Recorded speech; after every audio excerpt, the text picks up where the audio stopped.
All right, welcome everyone. As I said and mentioned a moment ago, my name's Alfie Guy and I work in the Poorvu Center as the Director of Undergraduate Tutoring. I also oversee the writing requirement in Yale College and I teach courses in English and Humanities.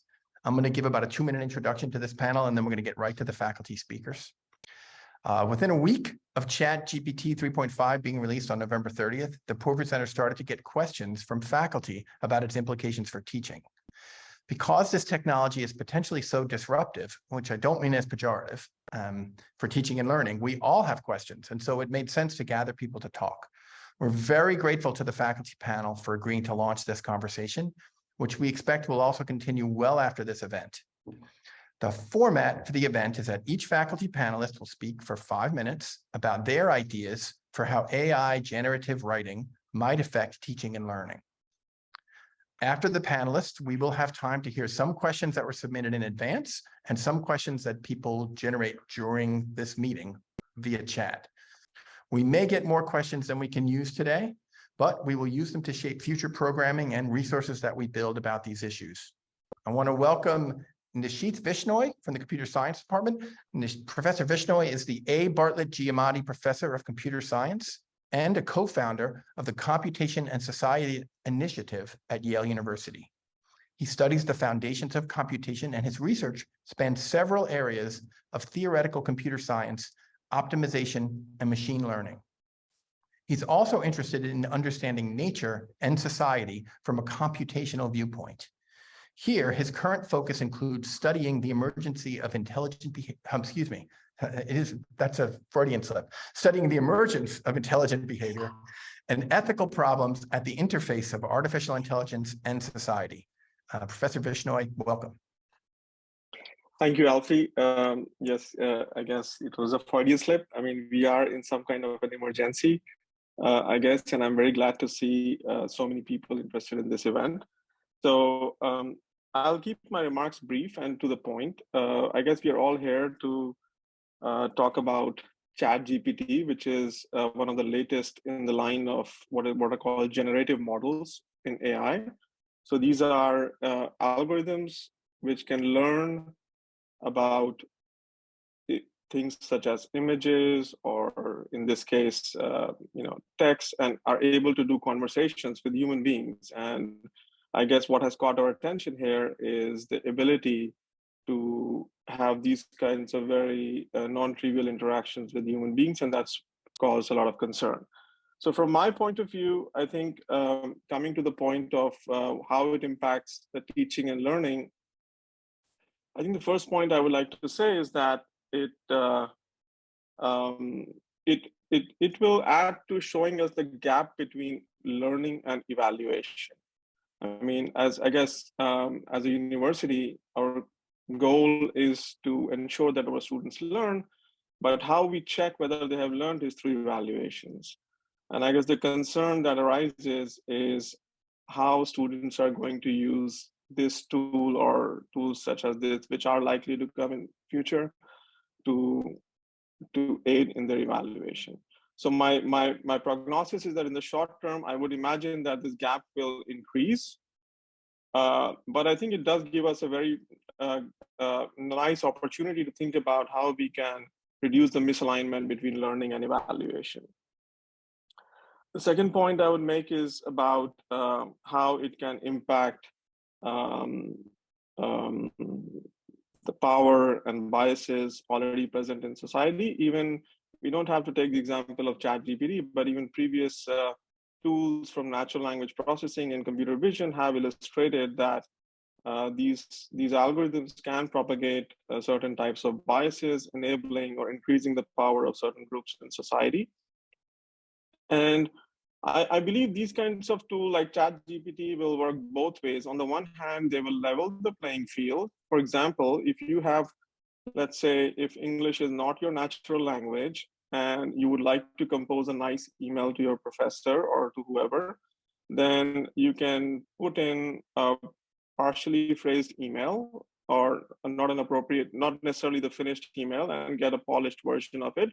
And you can imagine these kinds of uses, which will reduce the gap between different groups who, for whatever reason, have to spend more resources coming up with the same outcome. On the other hand, given that these are generative models which are learning from existing data, which data doesn't come from vacuum, it comes from the society that we live in, it will for sure propagate the bias that already exists. And I think things have to be done to check these kinds of biases. I guess one of the things that might be also of concern is, immediate concern is that if students start using Chat GPT, how are we going to check and enforce whether there is some kind of cheating in some way or the other? This probably applies to exams which have a more written component to it. And I believe that that's something that Chat GPT itself is, or OpenAI itself is thinking about, how to include watermarking, which is a technique from computer science, which allows you to spot if certain answers are, have been generated using this software or this algorithm. Yeah, so I think these are the key points, and I will pass it on to the others, and I'm curious to hear what my other colleagues and audiences have to say. Thank you. That's wonderful. Thank you so much, Professor Vishnoi. So our second panelist is going to be Brian Scassellati, also from the Computer Science Department. Professor Scassellati is the A. Bartlett Giamatti Professor of Computer Science, Cognitive Science, and Mechanical Engineering.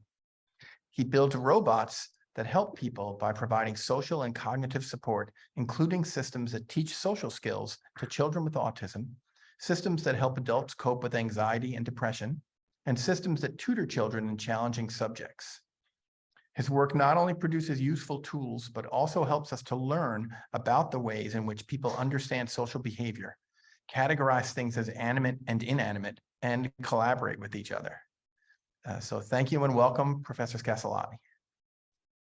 Thanks very much, Alfie. And thanks, Nisheeth, for giving us a really good start and foundation for this. I guess my first message was really inspired by a lot of the teachers and educators that I spoke to recently. And it's simply this: don't panic. We've been here before. In 1966, Joe Weizenbaum wrote this program called ELIZA that at the time was thought of as this incredible new thing, but even Weizenbaum admitted it was a very, very simple program. All it did was take in a line of typed text and look for certain patterns and replace one set of words with another. So if you said to ELIZA, I'm really worried about my father, it would pick out the word worried and my father, and it would write back and say, why are you worried about your father? And it followed this school of thought that's now identified as Rogerian psychotherapy, where the idea was to mirror back without adding anything to the conversation. And at the time, many people thought of this as almost a solution to natural language. People were worried that this was going to replace them in their jobs. The Association for Psychotherapy wrote Weizenbaum and begged him to get rid of the program. Weizenbaum's own assistant, he had to fire because she did nothing other than talk to ELIZA all day. Even serious natural language researchers, this brand new field that had just begun, some of them wrote that probably they were only a few years away from solving language, whatever that meant. We've seen this before, and there's always a lot of hype and excitement that comes when new technologies come out. Now, that's not to say that Chat GPT isn't an amazing piece of technology, but we've faced these problems before. In 2015, I taught the first version of CS50 here at Yale, and we had almost 425 students in the class. It was, I think it is still the largest engineering course we've ever taught here. And when we did, we realized that between 400 students here and 800 students at Harvard, we were going to have problems with academic honesty. And along the way, we developed some tools, and we used some existing tools out there to help us, because there were already at the time huge databases of code and even completed assignments that were available online, not to mention forums like Stack Exchange, where you could pose a question and someone would helpfully give you a piece of code as an answer, or even automated systems like Copilot that would write code along with you. So how could we distinguish these automatically generated or just plain plagiarized pieces from everything else? Now, for us at the time, one of the key things was we looked at the white space. That is the difference between spaces and tabs and line fields in the code that was written. And in fact, it was very easy to find the students who had copied things directly because those patterns were very obvious and very easy to spot. That's not going to be the same with Chat GPT. It's not going to be as easy for us just to say and go in and look and say, are there the right number of spaces in between that period and the start of the next line? But there are patterns. I think overall, the second message I would want to bring today is just to say, in a way, this is a challenge. It is a challenge for us as educators. But I think it's actually a very good challenge because it's forcing us to look for creative and original thought and not just what these systems do, which is just a rewording and a regurgitation of the sources that they have been fed. I think that in the whole, this will make us a stronger and better organization, a way in which we can train our students to be more robust thinkers, but it will be more effort along the way. So there is a challenge out there for us right now. How do we look at the way that we take these written submissions and evaluate them, not just based on how they can replay sources from us, but rather look for that creative and original thought? Thanks very much. Thank you so much. That was wonderful. Thank you. All right, so I'm going to introduce Laura Wexler, our next speaker. Professor Wexler is the Charles H. Farnam Professor of American Studies and Women's Gender and Sexuality Studies, the acting co-chair of the Yale Public Humanities Program, and a founding member of FemTechNet, the Feminist Technology Network. A scholar of photography and visual culture, she is the founding PI, principal investigator, of Photogrammer, an interactive, multi-layered geospatial map of the more than 170,000 photographs and metadata taken and collected by the Farm Security Administration between 1935 and 1944 and housed at the Library of Congress. She is interested in all aspects of the digital learning space. So thank you and welcome, Professor Wexler. Thank you very much. I'm so pleased that this is happening.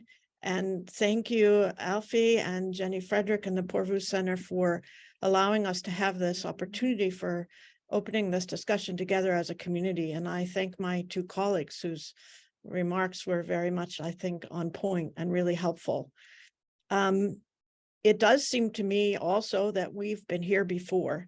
Cell phones and computers, Wikipedia, Google search, spell check. Just in the last few years in the academy, there have been a lot of changes that have been said to herald the end of things as we know them, and that we had to put up defensive barriers in our classrooms against them. Somehow, I have a contrarian feeling that leads me all the way back to a very ancient story that I want to share with you today. Okay, so this is just pieces of this story. A long time ago, a famous teacher told this story to one of his pupils.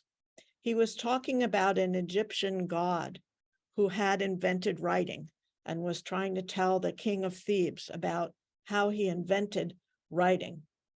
And he said, "It will make Egyptians wiser and will improve their memory. I have discovered a potion for memory and for wisdom." And the king replied, "Oh, most expert god, one man can give birth to the elements of an art, but only another can judge how they can benefit or harm those who will use them. And now, since you are the father of writing, your affection for it has made you describe its effects as the opposite of what they really are. In fact, Writing will introduce forgetfulness into the soul of those who learn it. They will not practice using their memory because they will put their trust in writing, which is external and depends on signs that belong to others, instead of trying to remember from the inside completely on their own. You have not discovered a potion for remembering, but for reminding. You provide your students with the appearance of wisdom, not with its reality. Your invention will enable them to hear many things without being properly taught, and they will imagine that they have come to know much, while for the most part, they will know nothing, and they will be difficult to get along with, since they will merely appear to be wise instead of really being so. This is, of course, Socrates, and this is the Phaedrus, the dialogue that Plato wrote down because Socrates wouldn't use writing to write his own teachings down. Your students will not learn from the inside, and they will be hard to get along with because they will imagine that they know something when actually they know nothing. And what this is, I think, at base, underneath the sensationalism of all the headlines, is the college essay over? Is the college class over? Is the college education over? Are college instructors over? Is this over? Which, sells papers. That's why we're being asked these questions. At base, this is a very much the same fear. If you commit learning to writing, students will not know from the inside. But what I want to focus on about this very interesting ancient dialogue is that Socrates' solution does not lie in a clever assignment or a brilliant prompt or a way of keeping the collaborative AI out of the space of the classroom. It actually relies on person-to-person presence between people learning together, teachers and students, so that the writing is merely a reminder of the embodied, real, I, thou, another philosopher would have said, knowledge that's being communicated in the classroom. And to me, I would like to focus on this aspect of the challenge and the opportunity that is before us, because it's very exciting what the AI can now do, and very exciting to learn. It's not that we're being confronted with the strange alien presence of a computer that will now take over our classrooms. We're actually being confronted with a new aspect of ourselves, patterns at scale that we've never been able to understand about ourselves before. This is the challenge. It will certainly change what we know, what we can learn, but I don't believe it will change the very basic key to knowledge that Socrates was trying to explain: person-to-person excitement about transmitting learning together. So I see this as an immense opportunity to discover with our students together what we can do with this new technology. Thank you. Thank you so much, Professor Wexler. Thank you very much. It's so rich already. Have so many thoughts and feelings. So our next panelist is Justin Farrell from Sociology. So Justin Farrell is a professor of sociology in the Yale School of the Environment. He studies American culture with a focus on social class, moral conflict, epistemology, and the environment. He blends ethnographic fieldwork in rural areas with large-scale computational techniques from network science and machine learning. So welcome and thank you, Professor Farrell. Thank you so much. It's great to be here. Before I talk specifically about the ways that I'm responding to AI in my teaching, I want to say a few words about knowledge production, about ethics, and the mission of higher education, kind of to echo Dr. Wexler's comments as well. So allow me to be very big picture for a moment. I know it might sound trite, I guess, maybe not, but before we start to devise fixes or technical solutions, I think we need to think harder about the kind of culture that exists in the modern university and how that affects the role of AI today. All fields from the medical and planetary sciences to the social sciences and humanities. They rely on agreed upon rules and practices, educational virtues that are necessary, for truth seeking, and they favor disagreement, argument, conflict, continual openness to new evidence. And I would ask, are we cultivating these virtues, and how can we do better? And I think this needs to be part of the conversation. For example, in what ways are our teaching and learning, even in the most technical fields, captive to instrumental thinking? Are we limiting our students with surface level or instrumentalized visions, of learning and knowledge production? These issues are really big, and I'm not naive, and they're ancient, as Dr. Wexler just showed. And I'm not naive to the social and economic pressures. But all fields, from econ to medicine to business, sociology, computer science, can, in their own way, instill values of a liberal education that I think will combat a culture whereby cheating feels necessary or even justified, because only education can nurture a culture of truth seeking, of scientific reasoning, and ethical engagement needed to inoculate individuals from falling prey to the misuse of AI. So as AI continues to improve, I think professors and teachers need to bring a renewed seriousness to education itself. And Poorvu is a big help in this, so that we might build wisdom and character in our students as they write papers, as they do experiments, visit the archives, write computer code, and just become producers of knowledge. So I hope all this can be part of the conversation as well. So more concretely, how is AI influencing my teaching? Just have 2 points on this. One way is I think it's becoming more common is subjecting these AI tools to critique.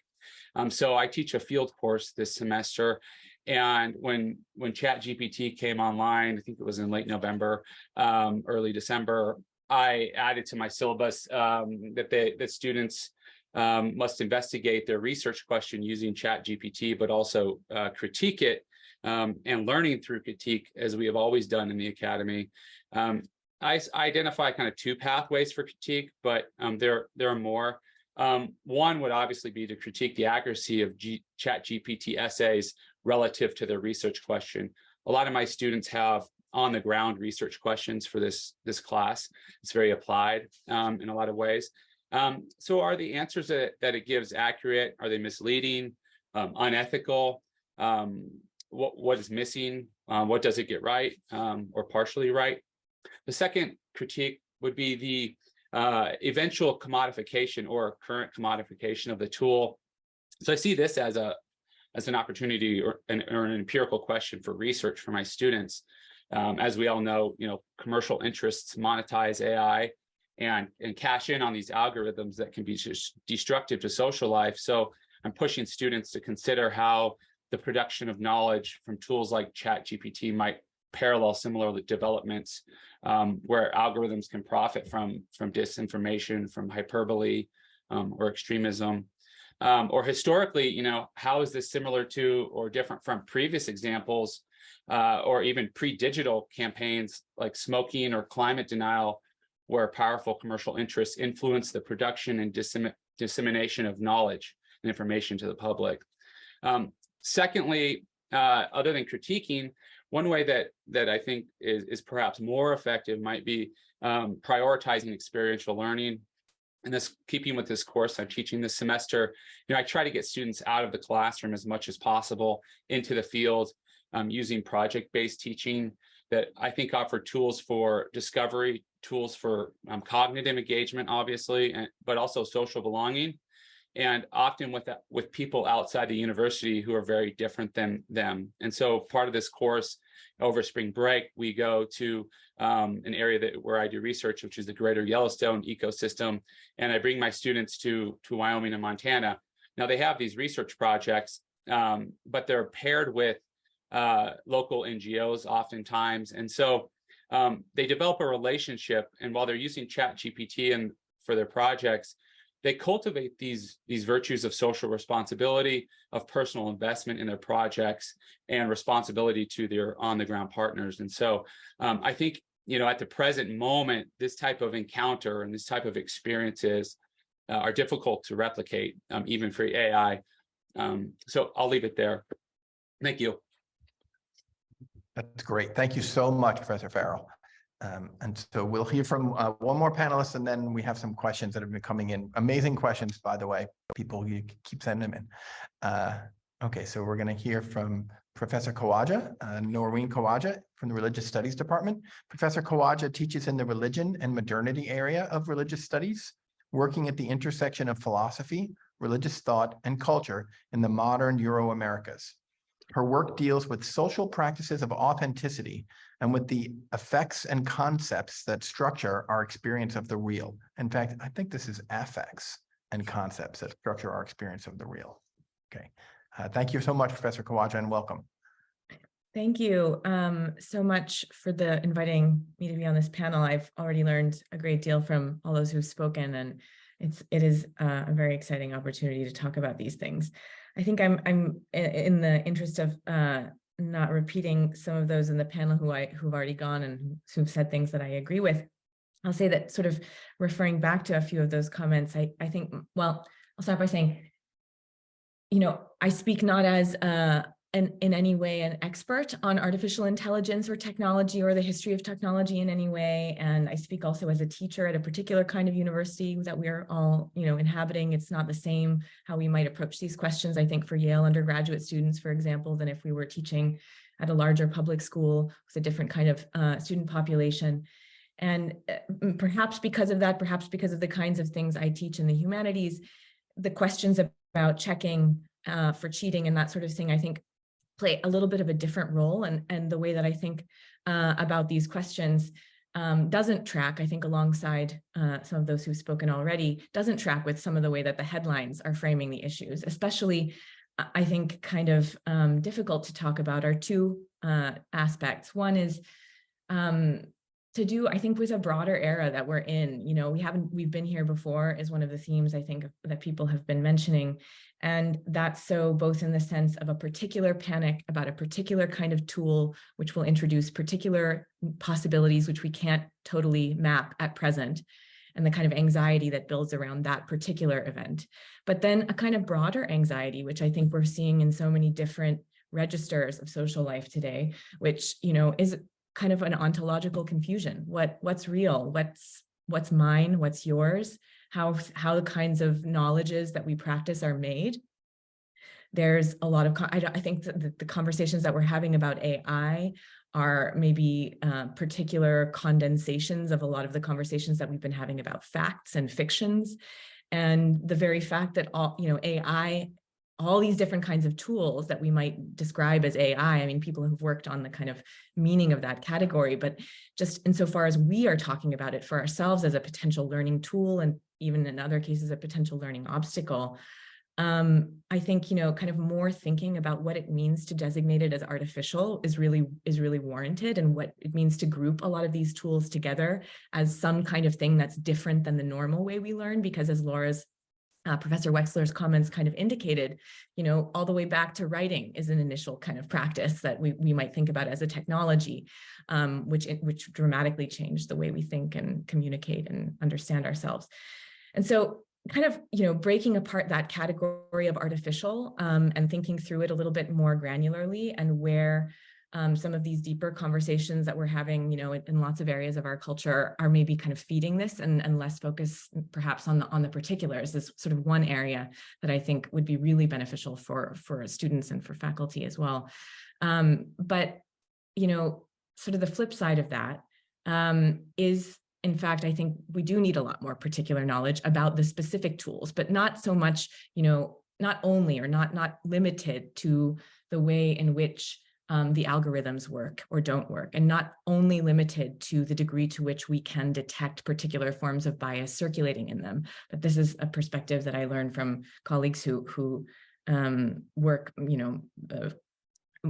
in this field of history of science and technology. The kind of work that I know about from them is so focused on questions of how technological tools are made, who pays for them, what interests are involved in the construction of them, how our own engagement with them benefits the potential projects that may be in development. And all of those kinds of questions are so essential to knowing how we would be able to actually use the tool, almost like really detailed social biographies of particular tools we might be using. That seems like something that would be essential to have. And I mean, it almost, I think, the difficulties in doing that are both what some people have already mentioned about the corporate interests and how accessible all that information is to the public eye, and the fact that these are often corporations who are running them. Like, that's not sort of a given that we would have access to that kind of information. Excuse me. But also I think something that's sort of making that difficult is simply the pace at which these particular tools are developing. And so what would that mean to do that for each example and each sort of genre of artificial intelligence that's going to be inundating us in the coming, however many years that this kind of boon is happening. And so what would that mean to do that in each case? It really does seem to me that a kind of required course in history of technology, history and sociology of technology would need to be something that the university should think about, so that everyone would feel that before we know how we even want to talk about what creativity means, or what originality means, or what cheating would even mean in relation to a tool like that, which is not at all clear. We have a sense of what it is we're dealing with in a really kind of academic, scholarly, rich sense. And at present, that doesn't seem to be widely available. So that's kind of where I'm coming from. Thank you so much, Professor Khawaja, and all the panelists. I feel, we're going to spend 25 minutes hashing this out further, but I feel like there's so much to think about already. Even if we all just went off and wrote, we would get a lot further than we've been alone. I'm going to make one very sweeping observation, which everyone in the audience might not need, but I just feel some pressure as the moderator to say something like this. So we got a lot of questions during the chat, and I'm going to bring up as many of them as I can, but I noticed that some of them refer back to a distinction or a separation that Professor Vishnoi started us with, which is the space between evaluation and learning. And that sort of in the middle of the panel, we talked a lot about the opportunities for learning and growth and newness that this technology opens up, and how can we seize those by approaching it with a certain mindset. So I'd say like these are two. And then the third, which I think Professor Khawaja spoke to the most directly, is what she called the ontological uncertainty of these things happening at this particular historical moment with our particular social, cultural, economic structures. And so I'm just noticing those three as big themes that if this were a class and we were going to write a paper, I'd say, pick one of these three themes and do X. And then you'd submit it. No, I won't make a Chat GPT joke. So with that said, I'm going to start with one or two questions that came in that are a little bit more simple and concrete, because I think there are ways. We didn't end up talking about them, but we'll see. I mentioned this to the panel in advance, sort of hoping, even if you don't feel like an expert, that one or at most two people will take a swing at some of these questions. And so the first one actually came in ahead of the panel, and it may seem like it doesn't really fit, but I think it's very important. It's essentially about evaluation. And we talked about practices for teaching and how they might have to change. And we talked about understanding this moment more deeply so that students could direct their own change. But one piece of take-home writing that the university relies on in a processing way are application essays, especially for graduate school. And so one of the questions that came in is, are there practices or ways that we could think profitably about using application essays for professional schools like medical school and law school? And we didn't really talk about that because I think appropriately we were thinking about teaching from the moment of students are with us. But I wonder if anyone wants to start with that, and then I'll just say who wants to do a follow-up, and then we'll go on to another question.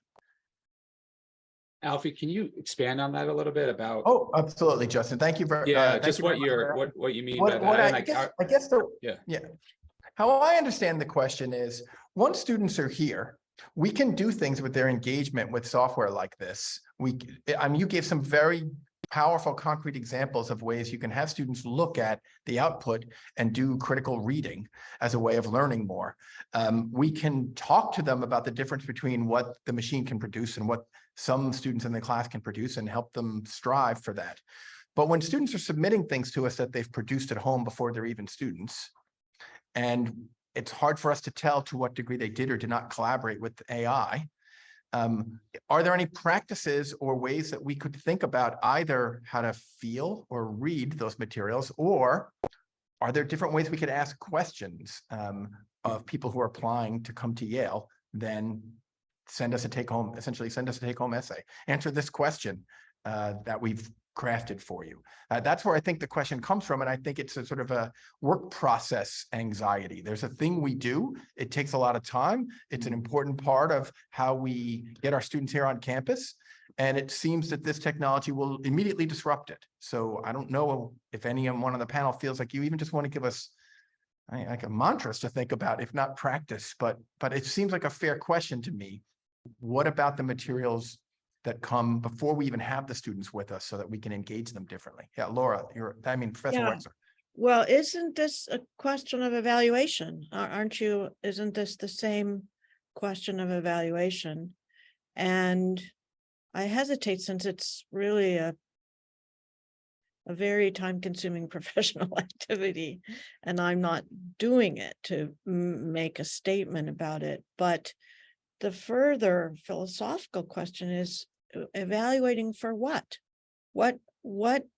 We really have now to know what the purpose of these years that we want to spend with the applicants would be. Evaluating for what? And I do think this is disruptive. There are many opportunities for disruption.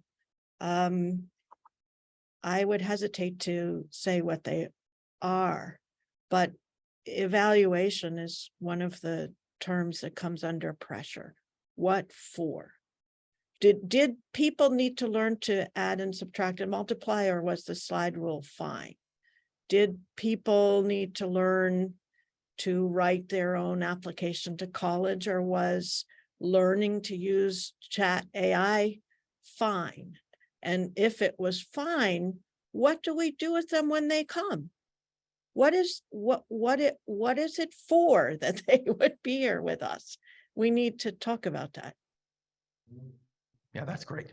And Professor Farrell, I think you're offering to speak back to this too. Yeah, I just wanted to build on Professor Wexler just very quickly, in the sense of, I think this is a question of evaluation, but I think it's part of a broader emphasis, or at least where we're moving is, not relying on one indicator, whether it's the essay or GRE scores, but a holistic evaluation of what the student is bringing, what the university can offer them as a person, what our community can provide them as they learn with other students in community. That's really important as well. And then obviously letters of recommendation, but hopefully those aren't written by AI as well. Then I don't know. Professor Khawaja, I see you have your hand up. I do confess that was the silent thought that crossed my mind when we were reading all the headlines about students using Chat GPT, was what about the recommendation side? No, I also want to build on the last two comments. I think that, maybe this is, I don't know how this point will go over, but we, at the undergraduate level, obviously faculty are not at all involved in admissions. It's a complete black box. At the PhD level, which is all that religious studies operates at, we don't operate at an MA. I think it's very unlikely that we would have that kind of an issue with someone submitting the kind of extended research that you would need to apply to a PhD program in the humanities. But at the undergraduate level, just to take the spirit of your question on, I think, thinking back to something Professor Vishnoi said, about the use of AI, one of the positive potential uses of this kind of thing is when there is a very distinct norm that's being that others are being asked to follow or to meet, that because what we're looking at is a kind of norm machine, like a patterned repetition of norms that are already flowing through whatever they're being fed, that can be a very effective way. And, I don't know, as a faculty concerned about access and some of these other things that we talk about today and equity in the university, it could be a wonderful thing in a way if admissions essays were a little bit more randomized, if like applications were a little bit more randomized at the admissions level. I don't think that would necessarily be a bad thing. I would much rather be talking about what we would use it for in a classroom or what kind of a tool it would be than how we would prevent people from using it to get into the university. That could be a kind of interesting hack, in my view. Yeah, Professor Vishnoi? So I just wanted to add to what Noreen just said. I think it immediately means that we have to diversify our evaluation. I think what also happens in these kinds of places, such as where we are right now, is that over time, the evaluation processes become very stylized and start benefiting those who have access and privilege to the kind of or the resources. And I think this in general is a bad thing as far as I'm concerned. And so perhaps we need to just diversify evaluations. And I think what Noreen is saying that, yeah, we have to get used to reading random, more diverse essays as opposed to all essays having a very similar flavor. And if one of these essays comes from outside, it feels odd. And so our tendency is to reject it or devalue it in some way. So I think it also helps. I think at the end of the day, we as evaluators will also have to correct our internal biases. What exactly are we responding to in these essays? Is this content or is it style? And I think that's a challenge for us. And I want to acknowledge, Professor Vishnoi, that you said something like this in your example of the student trying to write an email who might be writing in their second language, that it's an evener. So we have a couple of other specific questions that I will get to in a moment, but I want to make sure we ask one other person to prepare for this event, and it's a student. We call it a respondent, but she's not necessarily going to respond to all of you. But her name is Isiuwa Omoigui, and I'm going to introduce her now. Isiuwa Omoigui is a senior in Yale College, majoring in political science. Originally from Los Angeles, she serves as a lead writing partner at the Poorvu Center and has been involved with the Afro-American Cultural Center, Yale's Undergraduate Political Journal, and more. And we're going to ask her just to speak to us just for a few moments about, I'll let you say where you're speaking from, Isiuwa. Sure. Thank you so much for the thoughtful introduction. So first and foremost, it's really been a pleasure just to hear the perspective of so many different distinguished faculty and to be in conversation with you all. So I think that the conversation that we're having here and around the country about Chat GPT is really both a challenge and an opportunity to think deeper and more critically about what we do at the university as students and as educators and why. And it's definitely true that concerns about academic dishonesty are warranted, but ultimately we do what we do here as students, not just to gain credentials or to get a grade on a transcript, but really to learn how to think, to read, and to solve problems after we leave Yale. And so borrowing from what Professor Wexler said earlier, striving for the reality of learning rather than just its appearance is really what matters to me, and I think a lot of my peers would agree. So I think with that in mind, the critical work is to figure out how to responsibly engage with the technology as a tool rather than a crutch. Because tech is really an increasingly important part of the world that we live in and our everyday lives, especially as a 21st century student, I feel the need to know how to engage with this kind of technology responsibly and understand its limits and its biases, which Professor Vishnoi spoke to earlier. Some faculty at other universities have proposed using Chat GPT to represent one side of a debate, for instance, and then having students dialogue with that. So I still believe that there's room for us to engage with this responsibly in the classroom while still maintaining the development of those critical thinking skills that technology alone shouldn't take the place of. But all in all, I'm really excited about the changes that our engagement with Chat GPT will inspire. So rethinking how we understand learning and evaluation, creating more opportunities for experiential learning and problem-based learning. So ultimately, I think staying true to our broader mission of learning and receiving an education to go out into the world and solve problems should remain at the heart of what we do. But really the opportunity here is to learn how to work with the technology, understand what it can't do, and build those critical skills and creativity that we'll need and to take with us once we leave the university. Thank you so much, Isiuwa. I'm going to take one piece of what you said and offer it as a question, but the panel, please feel free to speak back in any way to the concerns and sort of, I'd say, hopes that Isiuwa was expressing. So you mentioned an example, Isiuwa, of using Chat GPT to set up a debate so that students could sort of engage in dialogue and try to represent the other side. And we've heard a couple of other examples of specific things people might do using this tool. I'll just say I have about a dozen questions on my desk in front of me, and 4 or 5 of them are, could people give some more concrete examples of ways we might actually try to work with this tool and not against it?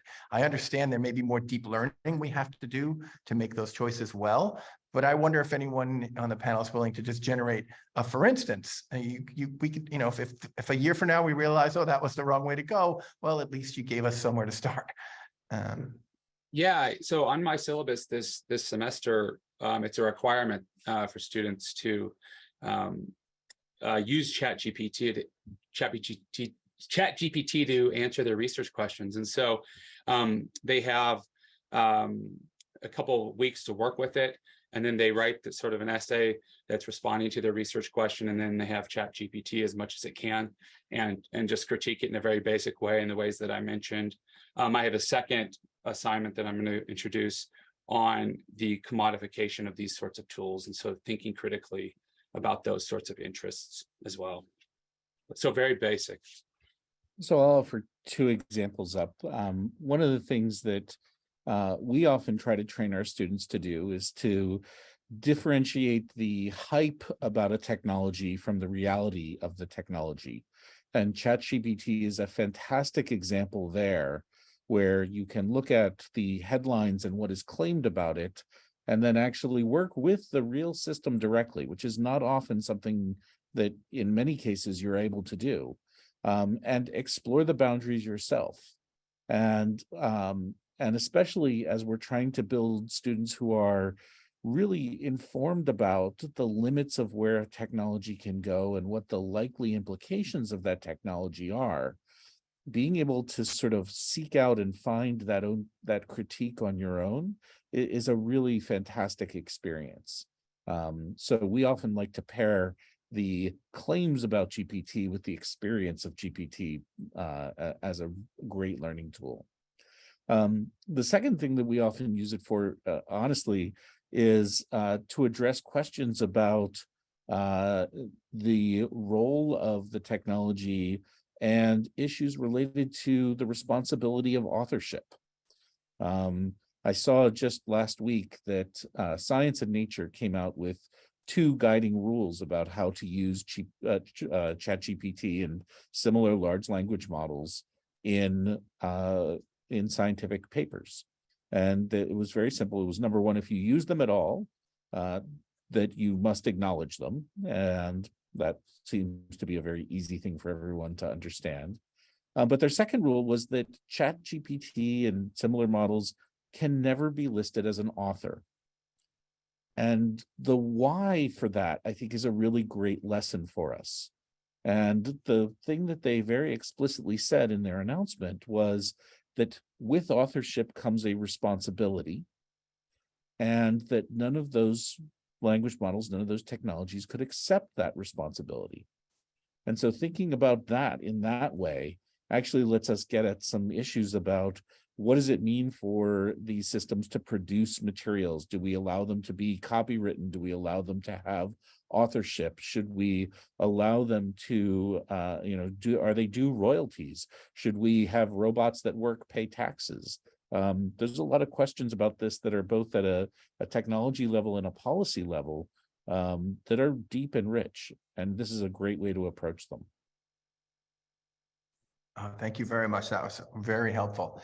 We are going to use all our remaining 8 minutes. I just want to tell you that, but we're going to put in the chat now a link. If you feel able to multitask, I'm going to ask you to give us this. It's an invitation both to give some feedback and to raise questions that you want the Poorvu Center and or other people we would ask to help us continue to work on, continue to develop. I'll mention a specific, very specific question that came into us in advance. Just as an example, was would the Poorvu Center host a session in which faculty members who hadn't tried it before could try Chat GPT and get tips and try another version of it and then discuss the results? And we might do that exact thing, in which case I don't know if we'll give authorship to the person who suggested it or not, but we'll certainly do things like that. I just want to say that we'd love any other kinds of feedback that you can give us. If you don't do it in the next 7 minutes, everyone who's registered for this event will get it as a link in a follow-up email as well. But I think it's obvious that we listen to what everyone is out there is thinking and saying. And so it's also anonymous, by the way. You don't have to include your contact information unless you want to. It's very explicitly in a separate question.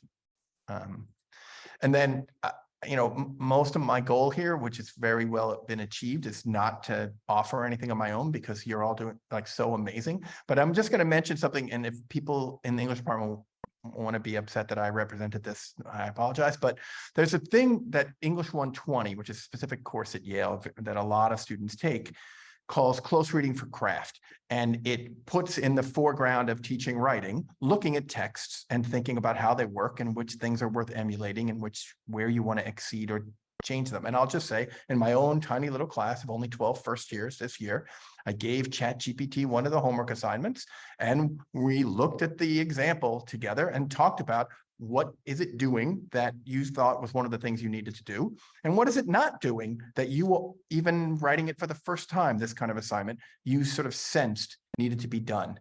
And how could I write this assignment so that it would ask you for more of that and less of the first? And then we had a discussion. And I'm not saying we achieved it. And like I said, that may turn out to have been naive, but it's a really specific example. What wasn't even debating with the model. It was looking at it as a piece of language constructed and then thinking about, what can it do? So I really just mean that as an example.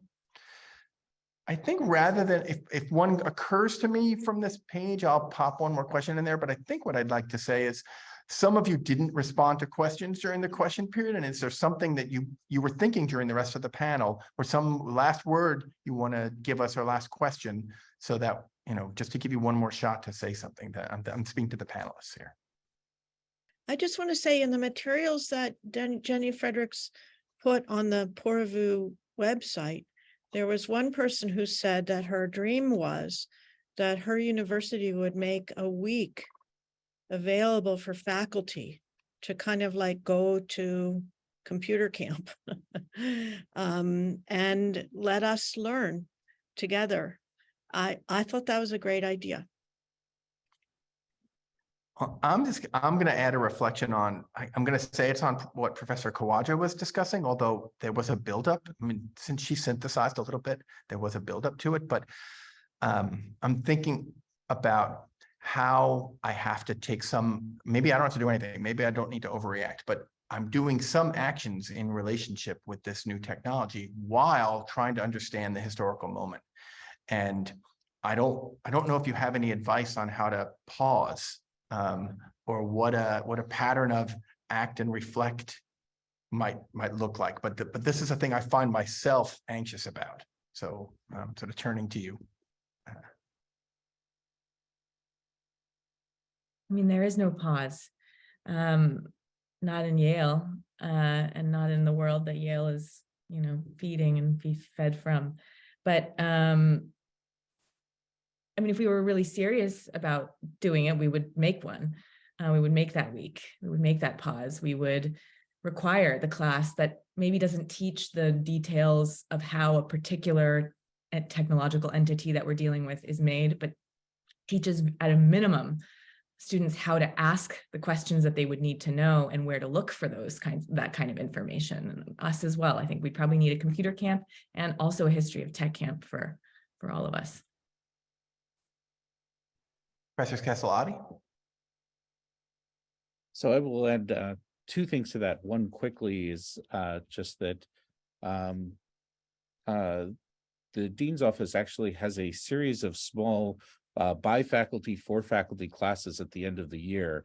And over the last 3 years, we have offered an AI for faculty or a natural language for faculty course. So we are actually hoping to try to address that in many ways.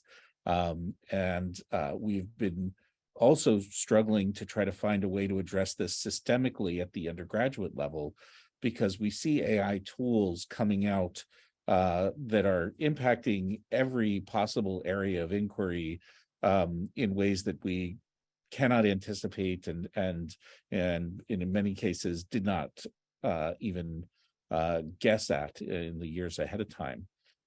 So starting next year, we're hoping to offer an AI course for non-majors with no programming required, and look for more details on that hopefully soon. I'm hoping that it gets approved.